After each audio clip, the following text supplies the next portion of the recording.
Hello, this is Claus Jensen presenting an instructive game on dark square weaknesses.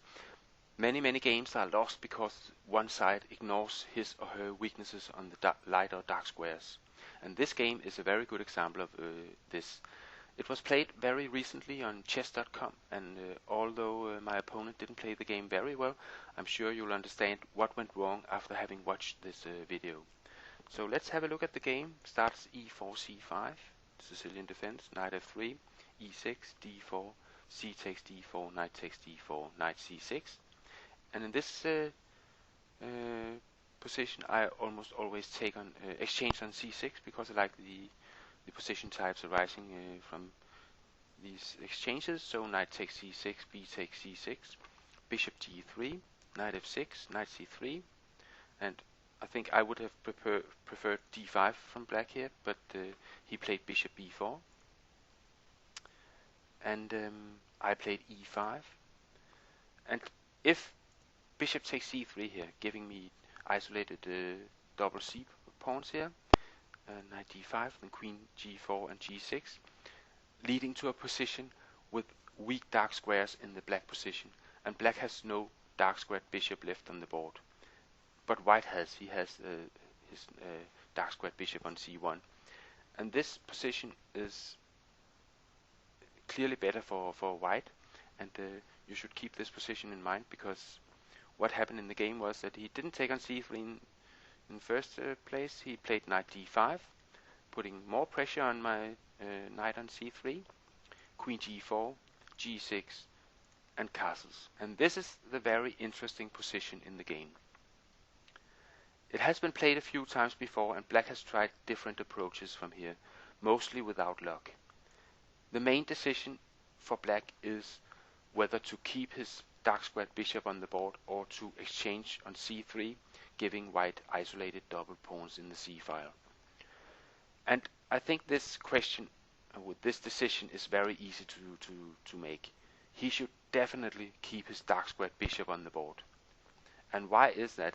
Well, we just saw a position a few seconds before where black has all these weak dark squares, and no dark squared bishop.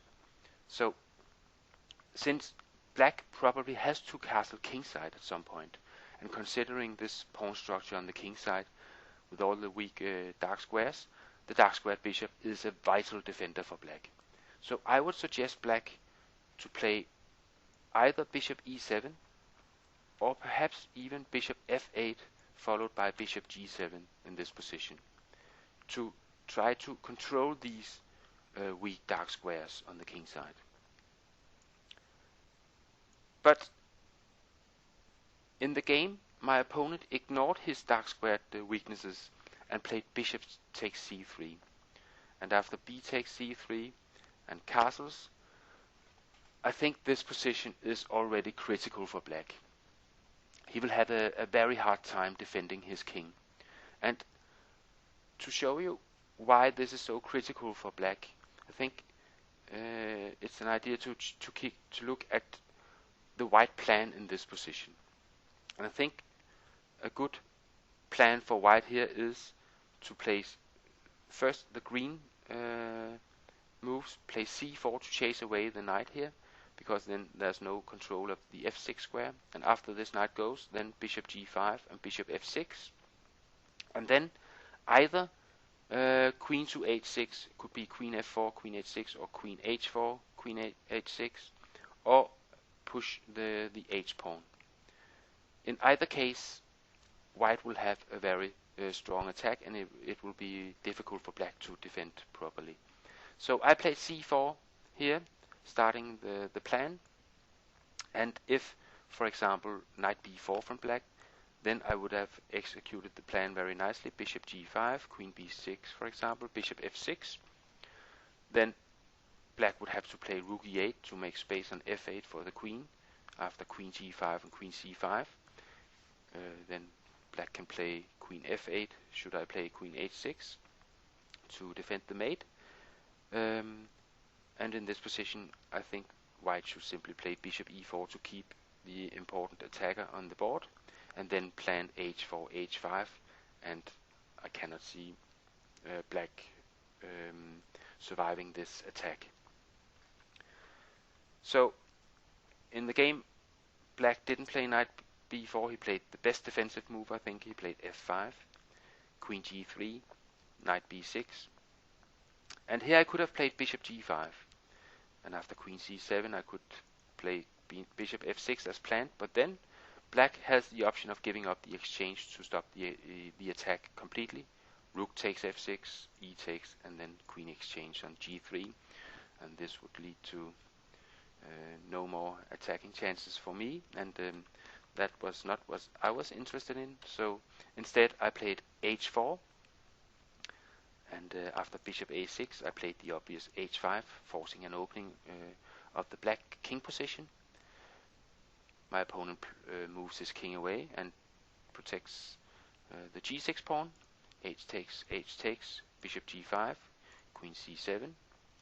And now I could have played bishop f6 as planned, but I played a little in-between move, which is also very good. I play c5, attacking the undefended bishop on a6, and almost forcing black to play knight c4. And then bishop f6, queen a5, and now we see the idea of the c5 move, because now I can play queen h4, and now we have a double attack on the c4 knight, and the threat is also queen h7, followed by queen e7 checkmate. So one could say here that black's poor king safety is losing him the game, and the poor king safety comes from the weak dark squares and the lack of a dark squared bishop. So just looking at the powerful bishop on f6 should give you an idea of how wrong it was for black to give up his dark squared bishop early in the game. The game did continue for a few more moves. Queen takes c5 followed, queen h7 check, king e8, and then came rook a to d1. And in this position my opponent resigned because there are several threats here. The green threat is to take on c4 and then play queen takes d7 checkmate. The yellow threat is queen takes g6 check, and the red threat is that if knight takes e5, then simply bishop takes e5, queen takes e5, and then the bishop at a6 is falling. So in any case, black is losing material here, and he decided to resign the game. And I hope this video has given you an understanding of the importance of weak squares, both from an attacking and a defending point of view. And I hope to see you on my blog at klausjensen.com. Bye bye for now.